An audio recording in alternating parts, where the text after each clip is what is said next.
Nabi nate ngendikan lagi, ajaban li amril mukmini inna amrahu kullahu khair. Orang mukmin itu mengagumkan, semuanya baik.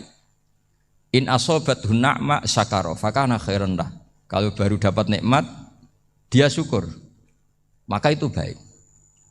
Wa in asobatu dharra sabara. Kalau dapat masalah mereka sabar, itu juga baik. Sehingga orang mukmin dua sisinya pasti baik.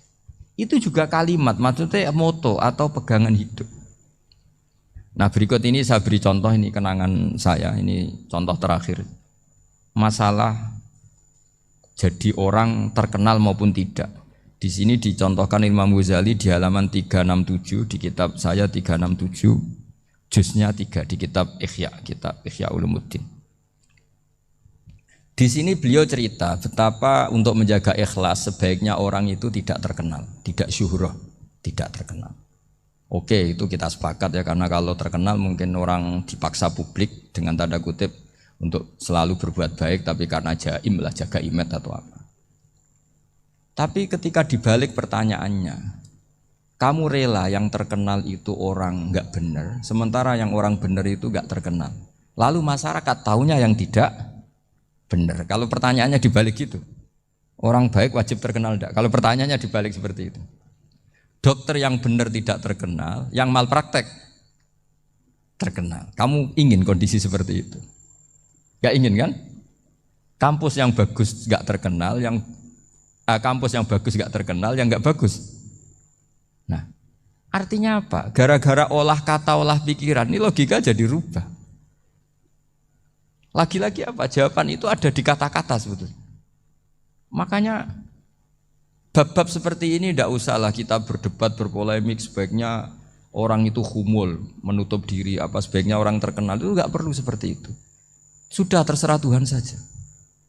Makanya saya mulai dulu ngaji sampai sekarang itu ya tidak punya punya ikon tertentu atau punya website tertentu, enggak.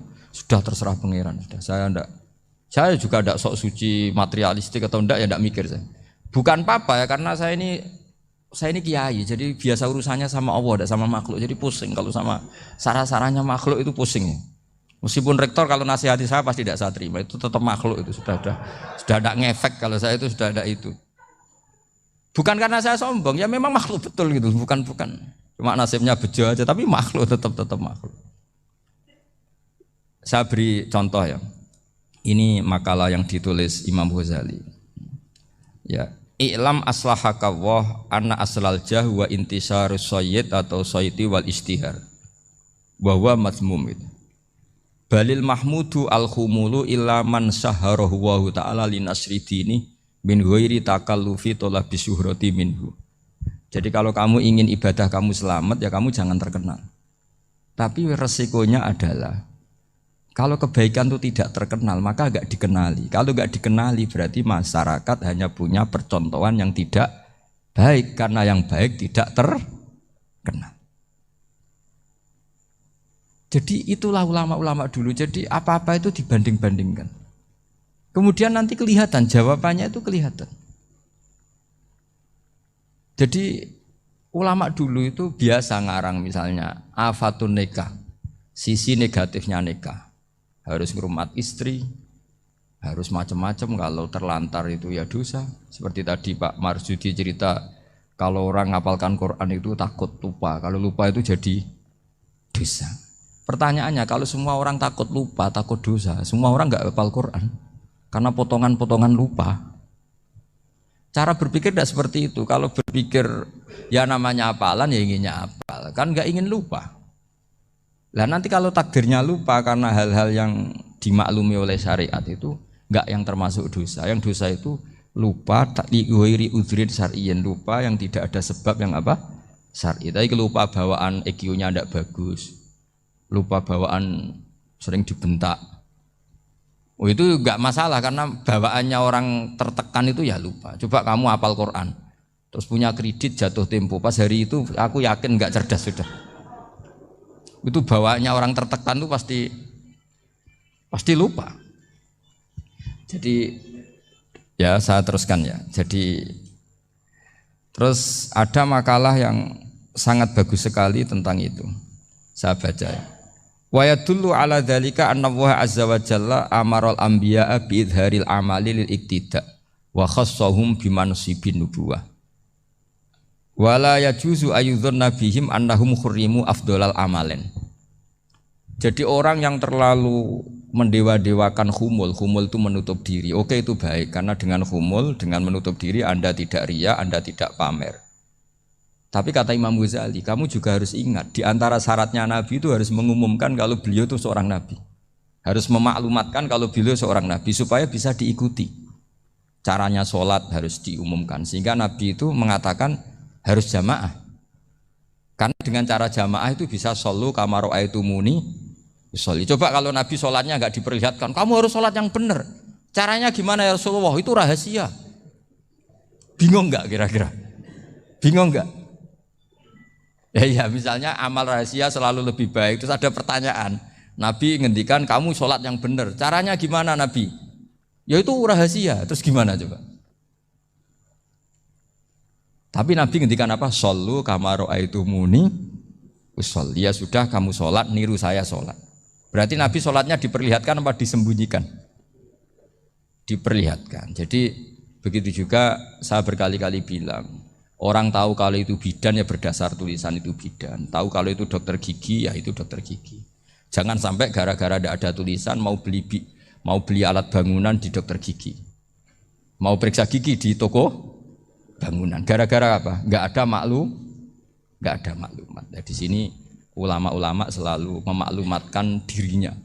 Termasuk Imam Ghazali ketika ngarang kitab dinamai Ihya Ulumuddin, bahwa kitab ini bisa menghidupkan ilmu-ilmu agama yang mulai hilang. Begitu seterusnya. Jadi ini ngaji ya. Jadi orang itu harus ngerti ya. Jadi jangan nuruti emosi sendiri atau logika sendiri. Bahwa saya suka humul, ya monggo. Agama Islam menyediakan sarana itu. Uzlah itu ya punya sisi kebaikannya sendiri. Tapi syuhrah terkenal asal tidak nuruti nafsu juga punya sisi kebaikannya sendiri. Setidaknya umat ini punya satu master kebaikan yang mudah diakses.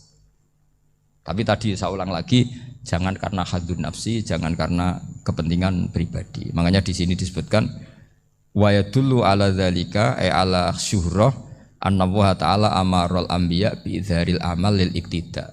Allah selalu memerintahkan para nabi kalau ngamal kebaikan ya harus dimunculkan supaya bisa ditiru. Yaitu tadi kita tidak bisa bayangkan kan kalau misalnya Nabi menyuruh kamu harus sholat yang benar, kemudian sholatnya Nabi sembunyi.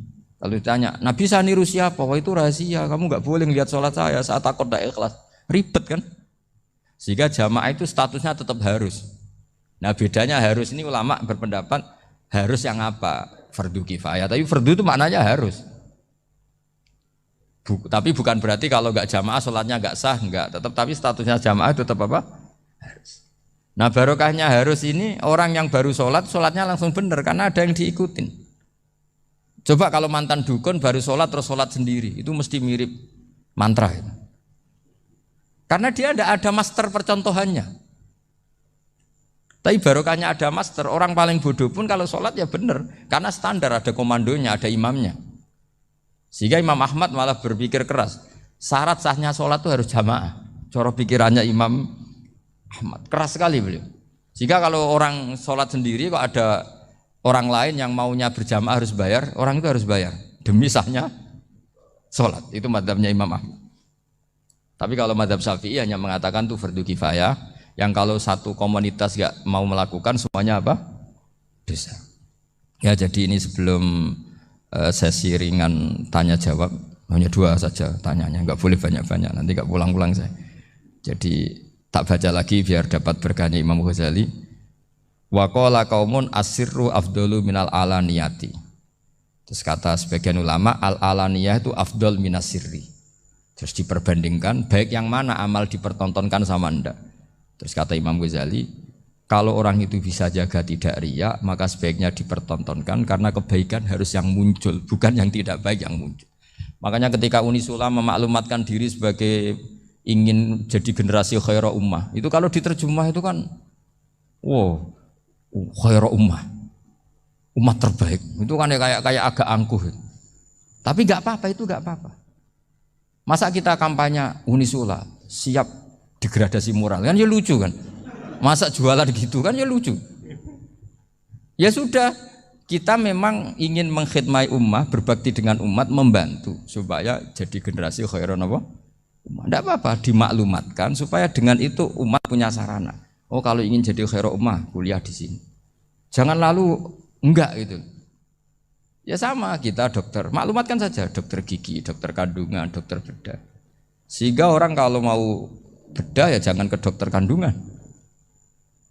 Jadi barokahnya maklumat ya. Jadi saya mohon sekali ini, saya sendiri sebetulnya orang yang enggak siap terkenal sebetulnya, tapi ya sudah terserah Allah saja.